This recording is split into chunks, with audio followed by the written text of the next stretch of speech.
Okay, this is the Dyson Digital Slim Mark II, the DC44 Animal, and I'm going to just do a quick unboxing to show you all the various components inside.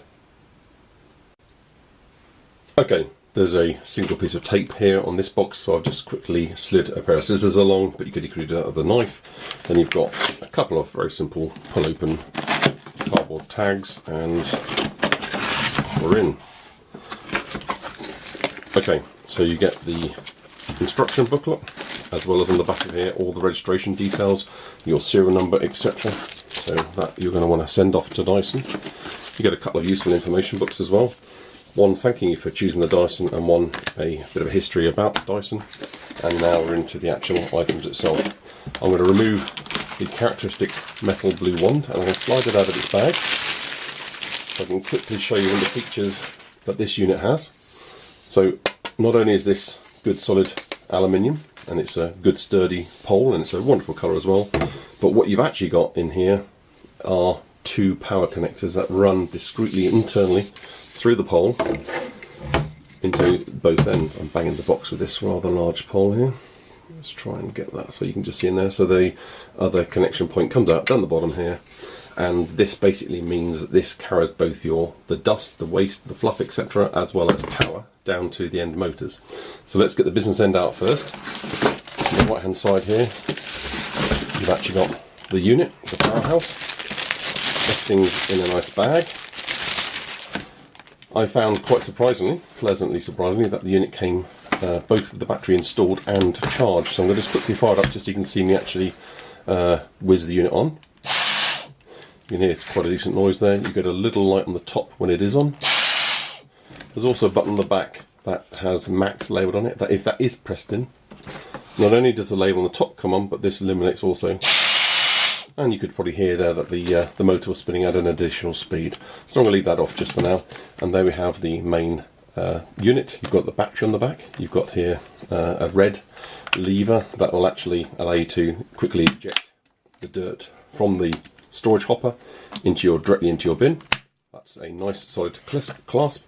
The battery itself on the very rear is actually this unit here on the very bottom. Okay, it's very nicely balanced and weighted. So you've got the weight of the motor here, the weight of the battery here, and there's a reasonable bit of weight here, but nothing too much. You've got the weight very close to where your hand is. I've got very large hands, and it's a little bit snug for me, but absolutely, you know, I've felt irons that are worse than this. This is really good. This is a good comfortable handle hold, and you've got a really nice, very easy, not too high, not too hard trigger on there. So going back to the battery pack, you've got here a release button that you have to press in quite solidly, and then you can actually slide down and out this battery pack. Not that you need to take it out to be charged, but it's also just to let you know that A, it's removable, replaceable, because eventually over the years you might need to replace this, but you can also buy an additional one if you are thinking, well, 20 minutes is good, but I want more than 20 minutes. So this battery can charge in the unit. There's a connector point here, just there where my thumb is. And it can either charge in the wall unit, or you can just plug the mains charger, and there's the end of the lead there. So once you plug it into the wall, you've got a rather large specialised transformer here and a power lead where you can just plug the unit into the base here of the actual vacuum cleaner. We'll put that aside a minute. Or, as I've just touched on very briefly, I'll put that just out of shot there so you can see this more clearly. You've also got a wall mount unit, which you don't have to use, but what you can basically do is have this on the wall, and the unit is in here, and this arrangement up here, you have the wire looped around through the back, screw this to the wall, and you've got yourself the ability to slot the whole Hoover into the charge unit. I'm going to put that aside, we'll come to that in more detail when I zoom out. Okay, you've then got yourself your two main stock attachments. You've got yourself a thin slim nozzle, and all these things are in bags, they're not taped, they're easy to get out, and you've got yourself a very standard kind of feeling but strong nozzle attachment. Put that aside. And the other thing that you saw when I took out the cardboard cover is the brush item, that again is in a nice bag. And there's two features to this. You can see here there's a little bit of a nozzle and red arrangement, and that's because this brush on the outside is actually like a sleeve, and with a little press button you can either retract the bristles down the tube, so you've got just a harder plastic cover and a small attached red bristle attachment to this plastic nozzle end. So you've got for quite firm and hard surfaces, you can dig in with this, or you can lock into place the bristles and you've got yourself a pretty standard, reasonably, nothing too firm. I wouldn't say that's the stiffest bristles in the world, but a good brush there that you can use for carpets and corners, and generally helping with dusting as well as hoovering. Okay, so that's a dual use item there. There's two of the main things in the box. You have here, this will easy to unwrap this one straight away. Got a small head, and I'm going to point these out again. So this is powered, so down here you've actually got the two metal pins that connect to the pole. In here, this side here, you've actually got the motor and it's powered, and in here you've got these really nifty, nicely coloured brushes, as well as this is like a rough kind of brushy kind of fabric that just again helps with the hoovering. This angles, and that'll make more sense when we actually come to using it, but they have a small width head, so it's probably only 6 inches at the most. We'll put that aside, and the main head at the very bottom of the box, underneath some various cardboard holders, and I need to actually unwrap this one. Just give me 1 second. Yep, there it is, hold it over. We have the main attachment head,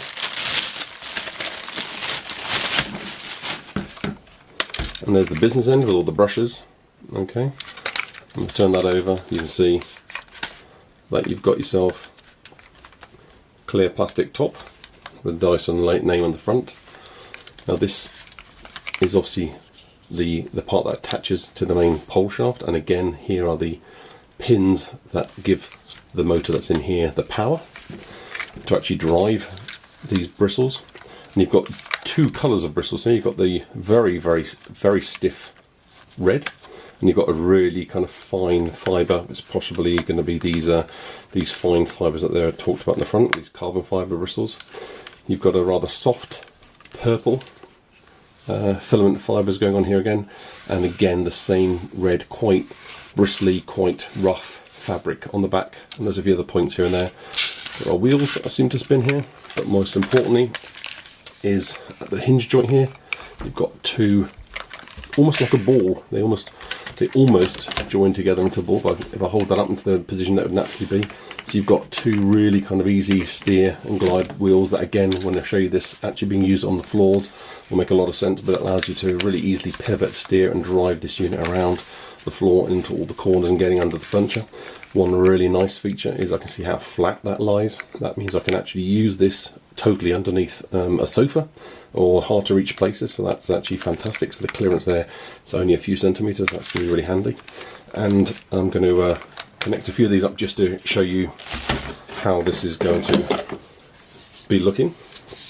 Okay, so we have here the main pole, and I'm going to make sure I get the ends right here, and I'm already switching it around a little bit. That's a very solid connection there. So I've now connected the power shaft to the small powered brush, and I'm going to just now connect in the business end.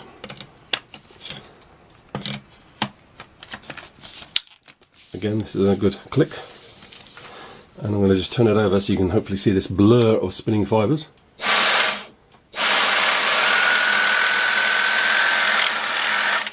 Okay, so that's a powered brush head.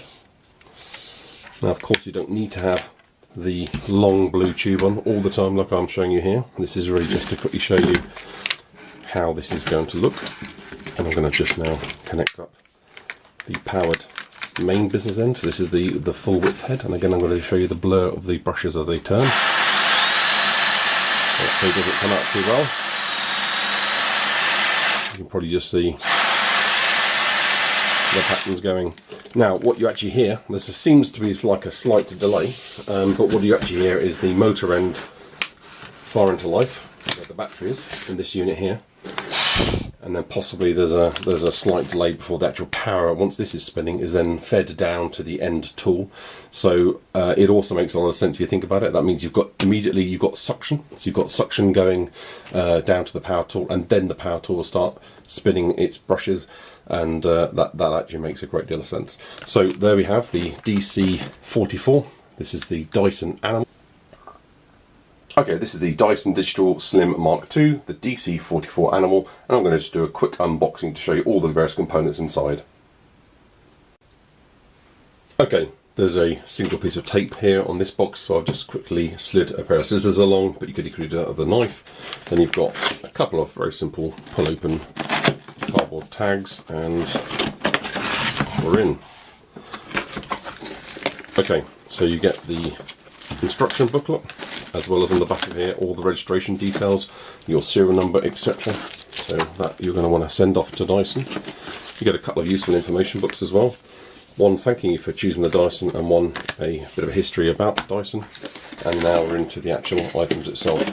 I'm going to remove the characteristic metal blue wand, and I'm going to slide it out of its bag so I can quickly show you all the features that this unit has. So not only is this good solid aluminium,